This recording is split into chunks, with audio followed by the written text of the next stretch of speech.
My mother-in-law believed she could outsmart me, convinced that she could manipulate me into signing a loan document and gifting her a house for free. It's as if she thinks I'm incredibly naive, but little does she know, I have a plan that will leave her utterly embarrassed. I don't really care about her opinion on the matter. Before I married my husband, I had high hopes for a positive relationship with my mother-in-law. Having lost my own mother as a teenager, I thought a great mother-in-law could help fill that void. Unfortunately, my expectations were shattered when I met my worst nightmare in human form during my relationship with Bob. When Bob and I began dating, meeting his family was something I eagerly anticipated. Unbeknownst to me, my eagerness might have seemed desperate to some, leading Bob to repeatedly postpone the introduction. Eventually, I met his parents, and I instantly fell in love with them. Maria, Bob's mother, initially seemed like someone I wanted to impress, not in the conventional sense, but rather to become her favorite daughter-in-law. From the third month of dating, Bob and I knew we were heading towards marriage due to our compatibility. Like me, Bob and his parents were born in Europe, but they were Americans proficient only in English. Bob had hinted a few times that his mother could become a burden in the future, but I dismissed the warnings. I genuinely cared for her and willingly helped with chores whenever she asked. My motivation stemmed from a desire to amend mistakes from my teenage years, during which my relationship with my own mother was strained. Despite Bob's warnings, I disregarded the possibility of being manipulated by his mother. I aimed to build a strong bond, having had failed attempts with older women in the past. Even when Bob cautioned me, I believed he simply wanted his mother to have some space. However, I started noticing signs that she might be taking advantage of our relationship. For instance, Bob's mother would intentionally neglect her dishes on the days she knew I would be visiting, hinting at a hidden agenda.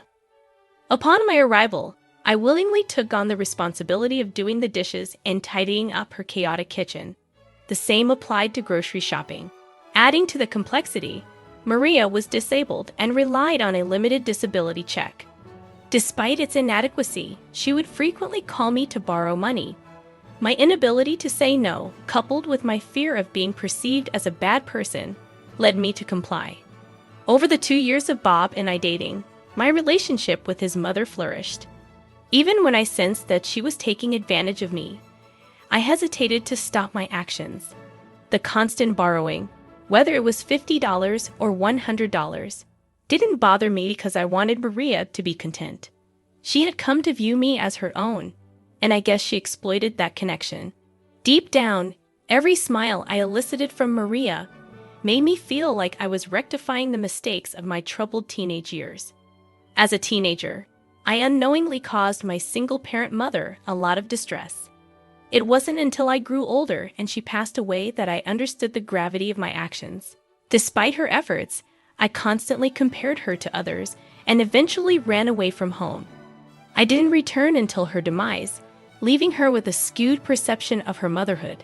This painful realization fueled my actions toward Maria. Eventually, Bob and I got married, marking one of the happiest moments of my life. It wasn't just about the wedding, it was the joy of having a supportive family to fall back on. I could officially call Maria Mom, and as a nurse, I became her personal caregiver, bringing us even closer. Little did I know that Maria didn't reciprocate my feelings as much as I loved her. She seemed to be the type who went above and beyond, even with those she cherished. About a year into our marriage, Maria began urging us to have children. Bob and I, however, had decided to wait at least 3 years before starting a family. When we explained our reasoning to Maria, little did I know that this decision would unravel a new chapter in our relationship. She vehemently opposed our decision, immediately presenting us with a litany of reasons why we should start a family sooner rather than later. At that time, Bob had been laid off from his job, placing the financial burden squarely on my shoulders. Despite our own challenges, Maria continued to call, requesting to borrow money. She often complained about the meager disability funds she received. In her texts, she acknowledged her debts and promised to repay as soon as she had the means. Strangely, I never bothered to keep track. lending money out of love rather than expecting repayment. Maria, however, consistently reminded me of the amounts she owed, perhaps attempting to reassure me of her intention to settle the debts. Initially, I thought Maria's insistence on us having children early would subside after we explained that we weren't ready. However, each visit to her house or dinner turned into an opportunity for her to bring up the topic. Initially tolerable, her persistence escalated to sending YouTube videos, baby pictures, and images of happy families. It became overwhelming, prompting me to confide in Bob. His attempt to address the issue only worsened it, as Maria began offering unsolicited advice, even recommending fertility doctors. Her assumptions reached a breaking point when she suggested I might be barren, throwing a tantrum. Frustrated by her incessant interference, I distanced myself. I reduced visits and limited phone calls to once or twice a week, ensuring Bob was present during our conversations. Fortunately, after 2 years of marriage, Maria seemed to grasp the gravity of her behavior. She accepted that we would start a family when we felt ready, not succumbing to her wishes. Even though our closeness had diminished, Maria remained in my thoughts, and I extended help whenever possible. By this time, she had recovered and resumed work, reducing her financial requests. About 4 months later, with Maria back at work, Bob secured a high-paying job in another country. Gradually, I found myself rekindling a closer connection with Maria. This time around, our relationship seemed to have transcended the need for favors, and she was now capable of handling tasks she couldn't before. While I had friends to hang out with, I believe that a mother holds a unique place in our lives, distinct from our friendships.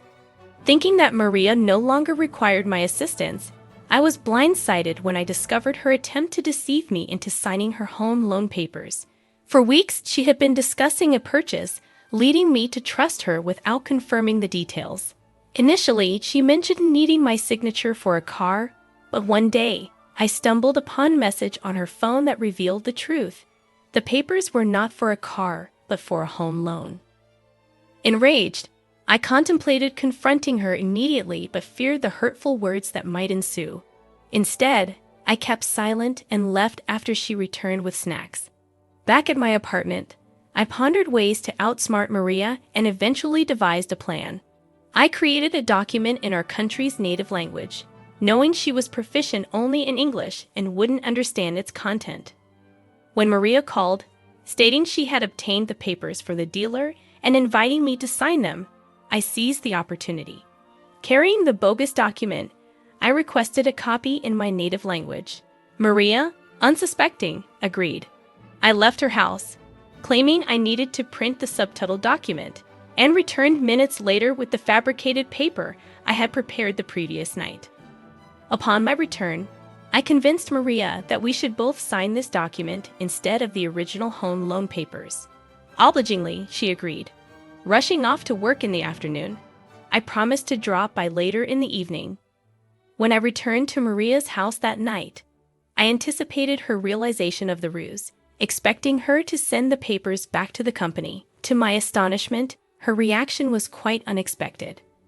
I had attended a small house party that Maria had organized, unaware that she was celebrating the successful signing of the house loan papers. She had invited her friends, and the atmosphere was filled with laughter and drinks.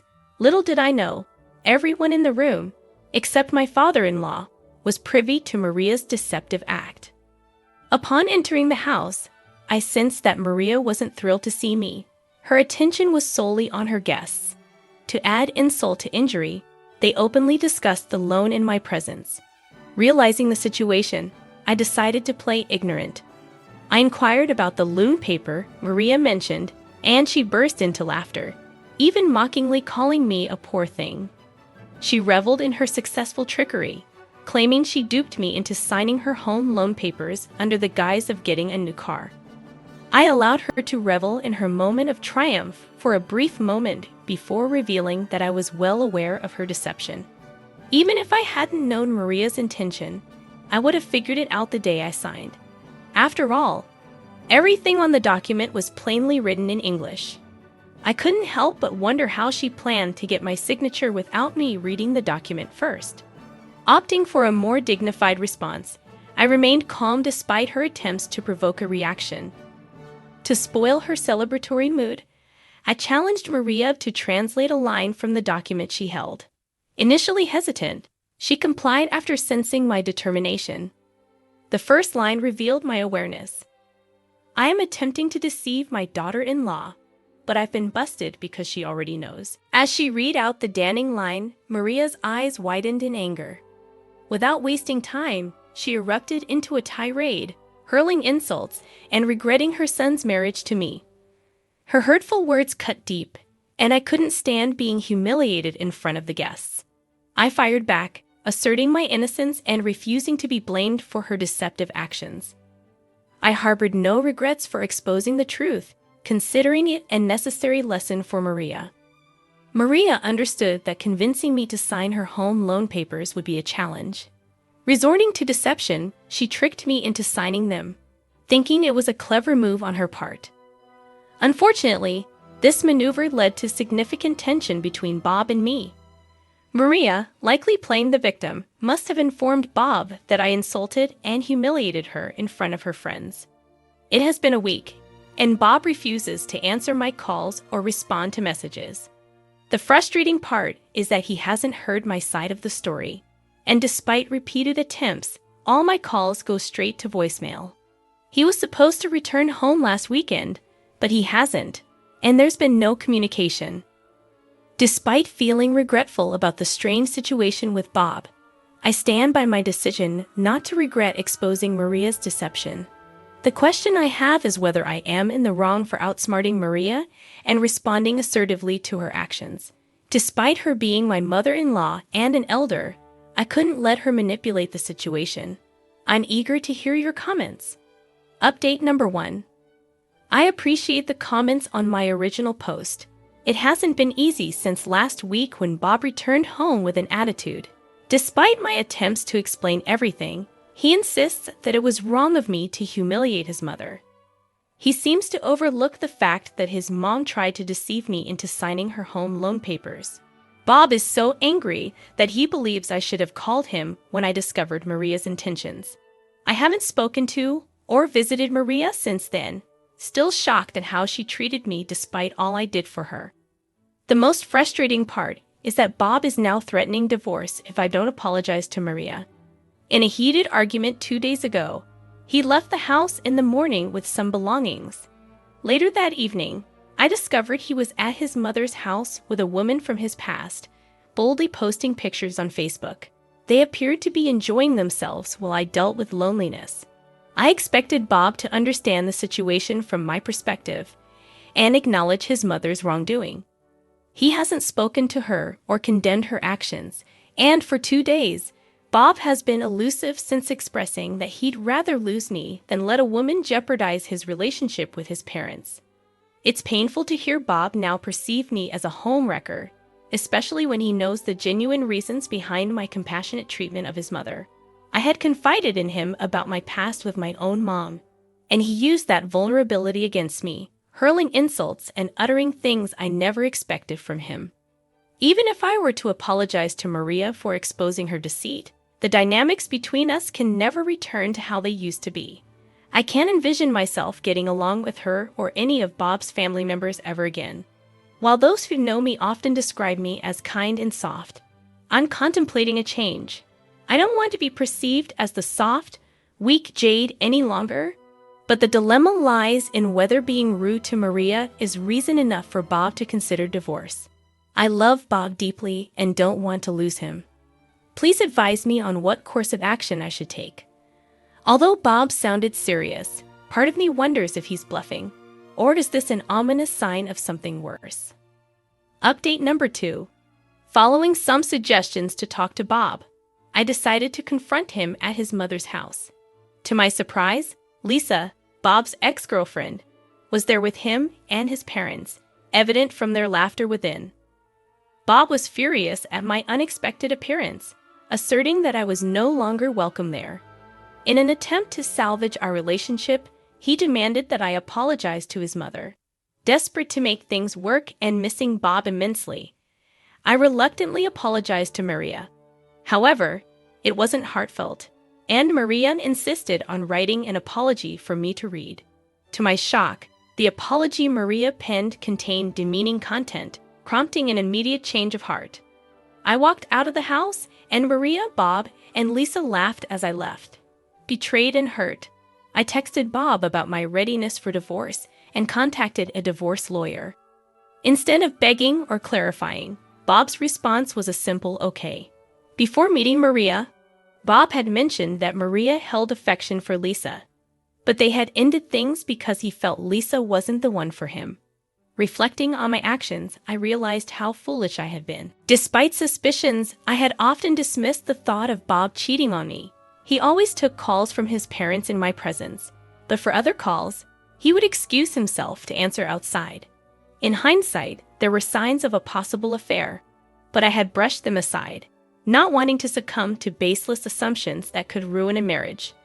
I refrained from jumping to conclusions until I was certain about Bob's actions. Even though Bob wasn't cheating, taking Lisa to his mother's house felt like a direct insult. In my view, divorce seems to be the best resolution, and I wish there was a way to teach Maria a lesson, but I'll let her be. Update number 3. I want to express my gratitude to all of you for your invaluable support. Among the numerous comments, the suggestion that stood out was to make Maria pay back all the money she borrowed. After gathering proof, I decided to sue her. Before filing the case, I messaged her, demanding repayment, but she didn't respond. I also texted Bob, and his dismissive response pushed me to proceed with the legal action. I filed the case and waited for Maria to be served. The sum she owed me exceeded $3,500, and I had evidence in the form of text messages. Maria's reaction upon being served was furious. She bombarded my phone with calls. I deliberately avoided answering. Bob and his father also reached out, suggesting an out-of-court settlement, and Bob professed his love. Disgusted, I blocked him, but he persisted with another number. The day of the court hearing arrived, and Maria showed up with her entire family, including Bob and his father as witnesses. They glared at me while the judge questioned me.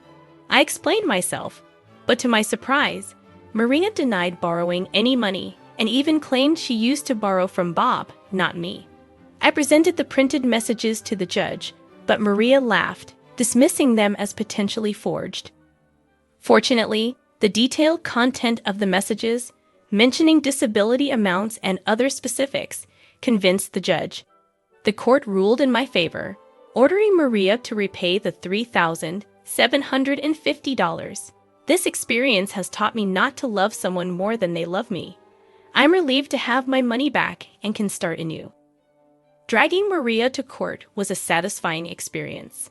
She had avoided bringing up the money after resuming work, and I hadn't asked for it, given my initial intention of helping her out of love. However, realizing the lack of genuine affection from Maria and her family, I chose to stand up for myself. Thank you all for your support. I've become stronger, wiser, and smarter because of you. Regarding the divorce, as soon as the papers are ready, I'll be officially ending things with Bob.